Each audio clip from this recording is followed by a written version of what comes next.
मधुबन के बाबा, मधुबन के बाबा मुरली वाले, आपका क्या कहना, आपका क्या कहना। ओम शांति। आज 28 मार्च 2025 के साकार मधुर महावाक्य हैं। आज मीठे मीठे बाप दादा बोले, मीठे बच्चे तुम बहुत लकी हो, क्योंकि तुम्हें बाप की याद के सिवाय और कोई फिक्रात नहीं। इस बाप को तो फिर भी बहुत ख्यालात चलते हैं। बाबा ने कहा, मीठे बच्चे तुम बहुत लकी हो, क्योंकि तुम्हें बाप की याद के सिवाय और कोई फिक्रात ही नहीं। इस बाप को तो फिर भी बहुत ख्यालात चलते हैं। बाबा ने आज प्रश्न पूछा कि बाप के पास जो सपूत बच्चे हैं उनकी निशानी क्या होगी। तो उत्तर में बाबा कहते, वे सभी का बुद्धि योग एक बाप से जुड़ाते रहेंगे, सर्विसेबल होंगे, अच्छी रीति पढ़कर औरों को पढ़ाएंगे, बाप की दिल पर चढ़े हुए होंगे। ऐसे सपूत बच्चे ही बाप का नाम बाला करते हैं। जो पूरा पढ़ते नहीं वह औरों को भी खराब करते हैं। यह भी ड्रामा में नूंद है। बुद्धि का गीत है, ले लो दुआएं माँ बाप की। ओम शांति। हर घर में, बाबा कहते हैं, हर एक घर में माँ बाप और 2-4 बच्चे होते हैं और फिर आशीर्वाद आदि मांगते हैं। वह तो है हद की बात, और ये हद के लिए गाया हुआ है। बेहद का किसी को पता ही नहीं है। अभी तुम बच्चे जानते हो कि हम बेहद के बाप के बच्चे और बच्चियां हैं। वह माता पिता होते हैं हद के। ले लो दुआएं हद के माता पिता की। ये है बेहद का माँ बाप। वह हद के माँ बाप भी बच्चों को संभालते हैं, फिर टीचर पढ़ाते हैं। अब तुम बच्चे जानते हो कि यह है बेहद के माँ बाप, बेहद का टीचर और बेहद का सतगुरु, सुप्रीम फादर, टीचर, सुप्रीम गुरु। तो सत्य बोलने वाला, सत्य सिखलाने वाला है। बच्चों में नंबरवार तो होते ही है ना। तो लौकिक घर में 2-4 बच्चे होते हैं तो उन्हों की कितनी संभाल करनी पड़ती है, और यहाँ कितने ढेर बच्चे हैं। कितने सेंटर से बच्चों के समाचार आते हैं कि ये बच्चा ऐसा है, ये शैतानी करता है, ये तंग करता है, विघ्न डालता है। फुरना तो इस बाप को ही रहेगा ना, प्रजापिता तो ये है ना। तो कितने ढेर बच्चों का ख्याल रहता है।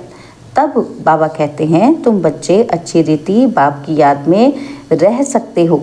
इनको तो हज़ारों फुरने हैं, एक फुरना तो है ही, हज़ारों फुरने दूसरे रहते हैं। एक फुरना कौन सा? एक याद तो बाप की है ही, और उसके अलावा भी किसको? ब्रह्मा को बहुत सारे ख्याल आते हैं दूसरे बच्चों के। तो बाबा कहते हैं, कितने ढेर बच्चों को संभालना पड़ता है। माया भी बड़ी दुश्मन है ना। अच्छी रीति कोई कोई की खाल उतार देती है, कोई को नाक से, कोई को चोटी से पकड़ लेती है। इतने सबका विचार तो करना पड़ता है, और फिर भी बेहद बाप की याद में रहना पड़े। तुम हो बेहद के बाप के बच्चे। जानते हो, हम बाप की श्रीमत पर चल क्यों ना बाप से पूरा वर्षा ले में। सब तो एक रस चल ना सके, क्योंकि यह राजाई स्थापन हो रही है और कोई की बुद्धि में आ ना सके। यह है बहुत ऊंच पढ़ाई। बादशाही मिल गई, फिर पता नहीं पड़ता है कि यह राजाई कैसे स्थापन हुई। यह राजाई का स्थापन होना बड़ा वंडरफुल है। अभी तुम अनुभवी हो, पहले इनको भी पता थोड़ा ही था कि हम क्या थे, और फिर कैसे 84 जन्म लिए हैं। अभी समझ में आया है। तुम भी कहते हो कि बाबा आप वही हो। ये बड़ी समझने की बात है। इस समय ही बाप आकर सब बातें समझाते हैं। इस समय भल कोई कितना भी लखपति करोड़पति हो, बाप कहते हैं यह पैसे आदि सब मिट्टी में मिल जाने हैं, बाकी टाइम ही कितना है।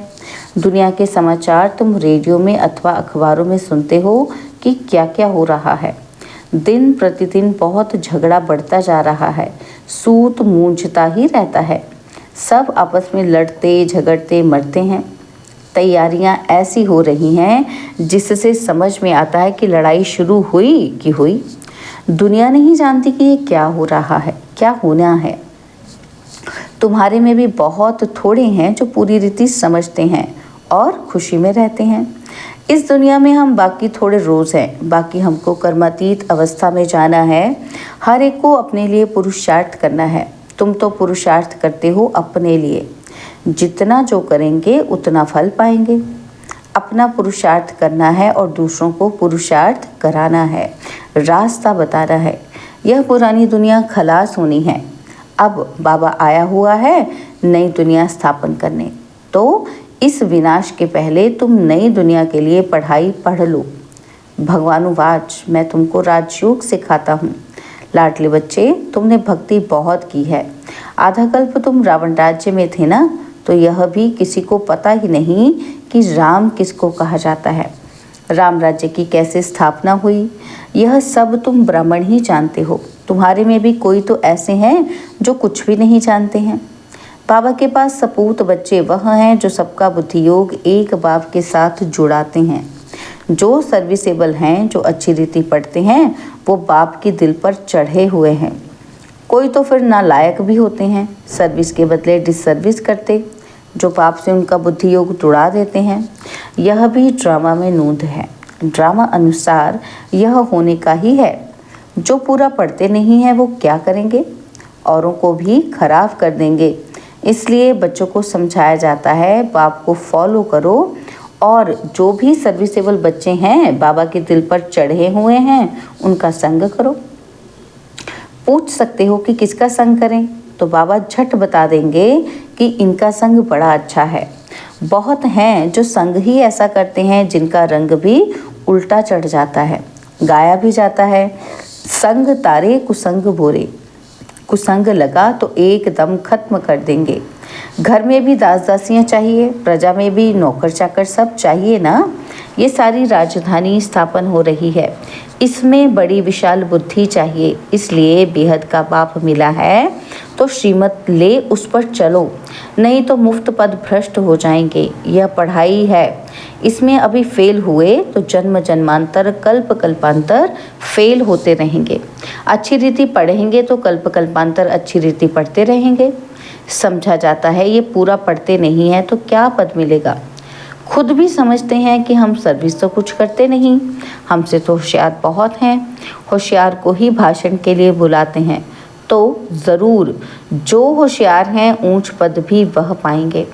हम इतनी सर्विस नहीं करते हैं तो ऊंच पद पा नहीं सकेंगे। टीचर तो स्टूडेंट को भी समझ सकते हैं ना। रोज़ पढ़ाते हैं, रजिस्टर उनके पास रहता है, पढ़ाई का और चलन का भी रजिस्टर रहता है। यहाँ भी ऐसे हैं। इसमें फिर मुख्य है योग की बात। योग अच्छा है तो चलन भी अच्छी रहेगी। पढ़ाई में फिर कहाँ अहंकार आ जाता है। इसमें सारी गुप्त मेहनत करनी है याद की। इसलिए ही बहुतों की रिपोर्ट आती है कि बाबा हम योग में नहीं रह सकते। बाबा ने समझाया है योग अक्षर निकाल दो। बाप जिससे वर्षा मिलता है उनको तुम याद नहीं कर सकते हो, वंडर है। तो बाप कहते हैं, हे आत्माएं, तुम मुझ बाप को याद नहीं करते हो, मैं तुमको रास्ता बताने आया हूँ। तुम मुझे याद करो तो इस योग अग्नि से पाप दग्ध हो जाएंगे। भक्ति मार्ग में मनुष्य कितना धक्का खाते हैं, कुंभ के मेले में कितना ठंडे पानी में जाकर स्नान करते हैं, कितनी तकलीफ सहन करते हैं। यहाँ तो कोई तकलीफ नहीं। जो फर्स्ट क्लास बच्चे हैं वह एक माशूक के सच्चे सच्चे आशिक बन याद करते रहेंगे। घूमने फिरने जाते हैं तो एकांत में बगीचे में बैठकर याद करेंगे। झरमुई झगमुई आदि वार्तालाप में रहने से वायुमंडल खराब होता है। इसलिए जितना टाइम मिले बाप को याद करने की प्रैक्टिस करो। फर्स्ट क्लास सच्चे माशूक के आशिक बनो। बाप कहते हैं देहधारी का फोटो नहीं रखो, सिर्फ एक शिव बाबा का फोटो रखो जिसको याद करना है। अगर समझो सृष्टि चक्र को भी याद करते रहे तो त्रिमूर्ति और गोली का चित्र फर्स्ट क्लास है। इसमें सारा ज्ञान है। स्वदर्शन चक्रधारी तुम्हारा नाम अर्थ सहित है। नया कोई भी नाम सुने तो समझ ही ना सके। यह तुम बच्चे ही समझते हो। तुम्हारे में भी कोई अच्छी रीति याद करते हैं, बहुत हैं जो याद करते ही नहीं, अपना खाना ही खराब कर देते हैं। पढ़ाई तो बड़ी सहज है। बाप कहते हैं साइलेंस से तुमको साइंस पर विजय पानी है। साइलेंस और साइंस राशि एक ही है। मिलिट्री में भी 3 मिनट साइलेंस कराते हैं। मनुष्य भी चाहते हैं कि हमको शांति मिले। अभी तुम जानते हो शांति का स्थान तो है ही ब्रह्मांड। जिस ब्रह्म महातत्व में सब आत्मा इतनी छोटी बिंदी रहती है, वह सब आत्माओं का झाड़ तो वंडरफुल होगा ना। मनुष्य कहते भी हैं भृकुटी के बीच चमकता है अजब सितारा। बहुत छोटा सोने का तिलक बनाए लगाते हैं। आत्मा भी बिंदी है, बाप भी उनके बाजू में आकर बैठता है। साधु संत आदि कोई अपनी आत्मा को जानते ही नहीं। जबकि आत्मा को ही नहीं जानते तो परमात्मा को कैसे जान सकते। सिर्फ तुम ब्राह्मण ही आत्मा और परमात्मा को जानते हो। कोई भी धर्म वाला जान नहीं सकता, अभी तुम ही जानते हो कैसे इतनी छोटी सी आत्मा सारा पाठ बजाती है। सत्संग तो बहुत करते हैं, समझते कुछ भी नहीं। इसने भी बहुत गुरु किए। अब बाप कहते हैं ये सब है भक्ति मार्ग के गुरु। ज्ञान मार्ग का गुरु है ही एक। डबल सिर ताज राजाओं के आगे सिंगल ताज वाले राजाएं माथा झुकाते हैं, नमन करते हैं, क्योंकि वह पवित्र हैं। उन पवित्र राजाओं के ही मंदिर बने हुए हैं। पतित जाकर उन्हों के आगे माथा टेकते हैं, परंतु उनको कोई ये पता थोड़ी है कि ये कौन है, हम माथा क्यों टेकते हैं। सोमनाथ का मंदिर बनाया, अब पूजा तो करते हैं, परंतु बिंदी की पूजा कैसे करें, बिंदी का मंदिर कैसे बनेगा, ये है बड़ी गुह्य बातें। गीता आदि में थोड़ी ये बातें हैं, जो खुद मालिक हैं वही समझाते हैं। तुम अभी जानते हो कि कैसे इतनी छोटी आत्मा में पार्ट नूंधा हुआ है। आत्मा भी अविनाशी है, पार्ट भी अविनाशी है। वंडर है ना। तो ये सारा बना बनाया खेल है। कहते भी हैं बनी बनाई बन रही। ड्रामा में जो नूंद है वो तो ज़रूर होगा, चिंता की बात नहीं। तुम बच्चों को अब अपने आप से प्रतिज्ञा करनी है। क्या प्रतिज्ञा करनी है हमको? कि कुछ भी हो जाए आंसू नहीं बहाएंगे। फलाना मर गया, आत्मा ने जाकर दूसरा शरीर लिया, फिर रोने की क्या दरकार, वापस तो आ नहीं सकते। आंसू आया, नापास हुए। इसलिए बाबा कहते हैं प्रतिज्ञा करो कि हम कभी रोएंगे नहीं। परवाह थी कि पार ब्रह्म में रहने वाले बाप की, वह मिल गया तो फिर बाकी क्या चाहिए। बाप कहते हैं तुम मुझ बाप को याद करो, मैं एक ही बार आता हूँ यह राजधानी स्थापन करने के लिए। इसमें लड़ाई आदि की कोई बात नहीं। गीता में दिखाया है लड़ाई लगी, सिर्फ पांडव बचे। वह कुत्ता साथ में ले पहाड़ों पर गल गए, जीत पहनी और मर गए, बात ही नहीं ठहरती। ये सब है दंत कथाएं। इसको कहा जाता है भक्ति मार्ग।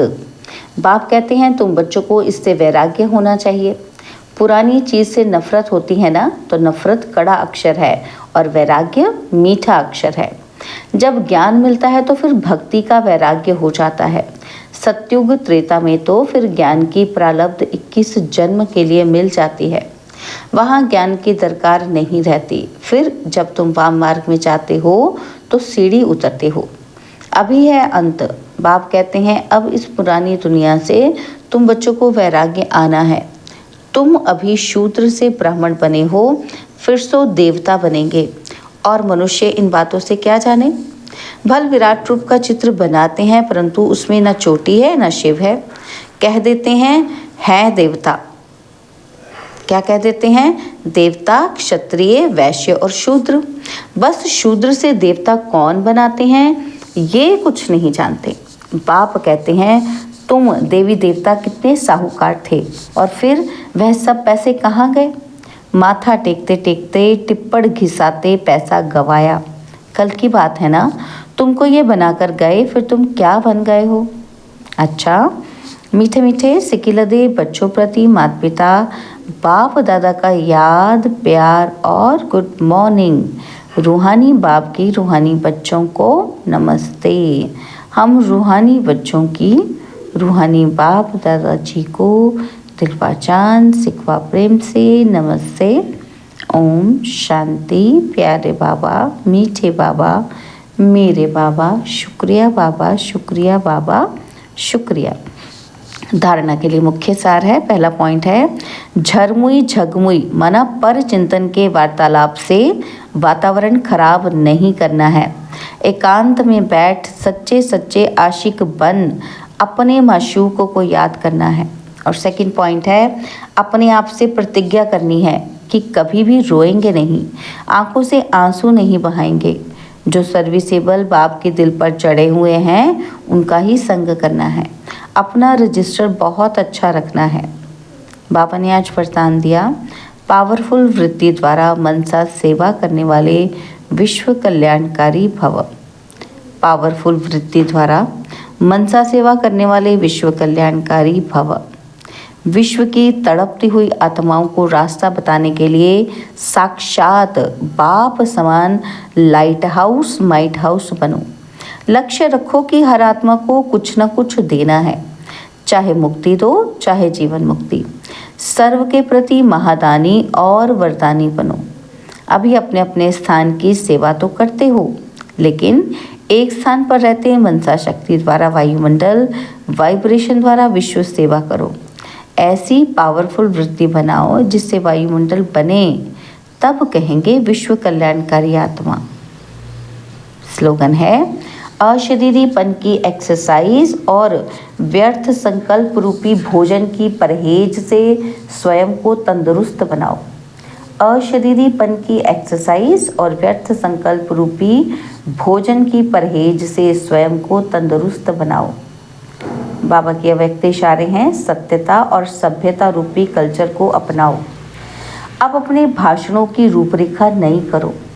विश्व शांति के भाषण तो बहुत कर लिए, लेकिन आध्यात्मिक ज्ञान व शक्ति क्या है और इसका सोर्स कौन है, इस सत्यता को सभ्यता पूर्वक सिद्ध करो। सभी समझें कि ये भगवान का कार्य चल रहा है।